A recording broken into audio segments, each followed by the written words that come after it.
So I'm feeling sad that we don't have the Olympics this summer in Paris, but there are nonetheless reminders everywhere.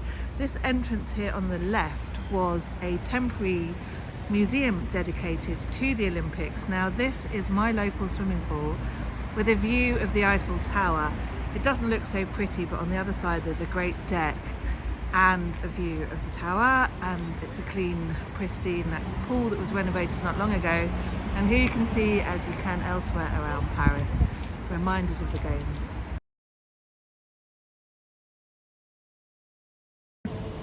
Good morning, Paris.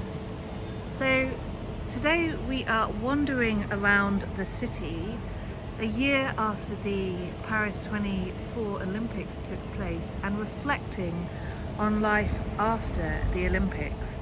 So I'm filming this morning at a local swimming pool with a view of the Eiffel Tower. It's called Piscine Émile Antoine. And the reason I'm in here is because Paris yesterday reopened the Seine for swimmers after 100 years. Aside from the Olympics, last summer nobody swum in the Seine for more than 100 years. But unfortunately, one day later it's raining. So it's closed. So I've retreated to this fabulous swimming pool. And even if the Olympics aren't taking place this year and all of those fantastic Olympic athletes aren't here, there's still the rest of us doing our bit.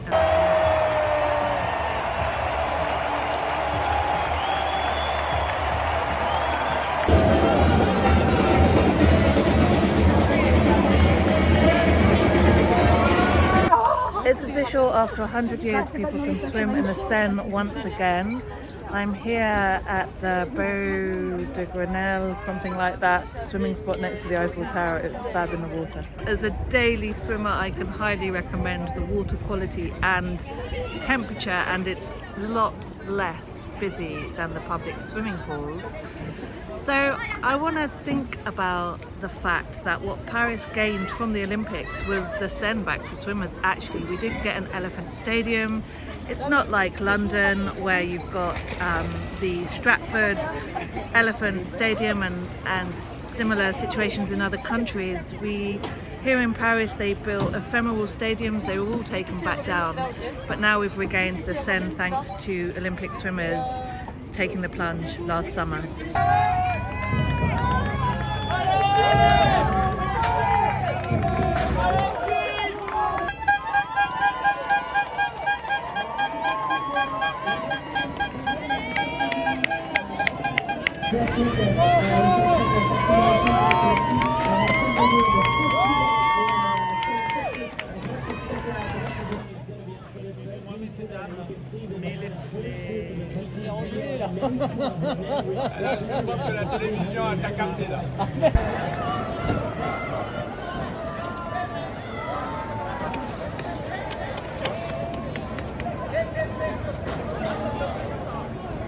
Elephant Olympic stadiums. So in many cities around the world they built specialised or special Olympic stadiums which became ghost town or elephant stadiums after the games.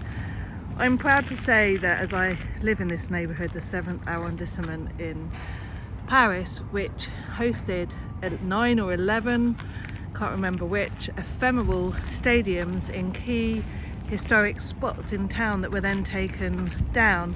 This is as close as we have got to an elephant stadium. It's a space at the bottom of the Champ de Mars Park. They built an ephemeral palace, an exhibition space. It was beautiful to go with the games, and it hosted exhibitions up until then. It's come down, it's a shame. I thought it added greatly to the architecture around here, but maybe it's not allowed to stay up because of historic regulations, and I'm sure that this building here is supposed to have a view to the Eiffel Tower for some reason.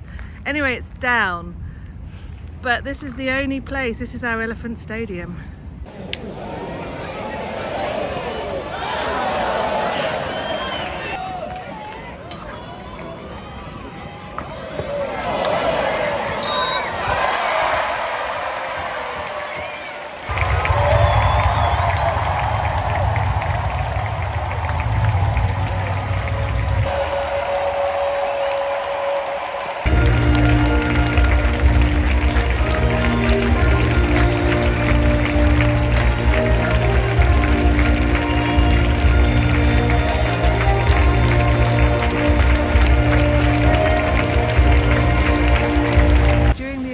last summer, across Paris there were these public viewing stations with activities, a giant screen, people hanging out, and there was one right here, and the reason I discovered it was because for the opening ceremony of the Olympics, I got into town just as Celine Dion was singing the final song of the opening ceremony. Now this was not planned. I wanted to be back here in time to watch the whole thing from one of these viewing stations. But there was an arson attack, if you remember, and I sat on a train in the middle of nowhere for hours and hours and hours with no water. If I'm not mistaken, by the time I got here, the police had barricaded off even more of the city than they had to begin with, and a lot of Paris was barricaded for a long time for security measures around the opening ceremony. So I had to cycle miles out of my way, tired, thirsty, but when I got here I could see Celine Dion singing on the screen. That was as close as I got to the opening ceremony.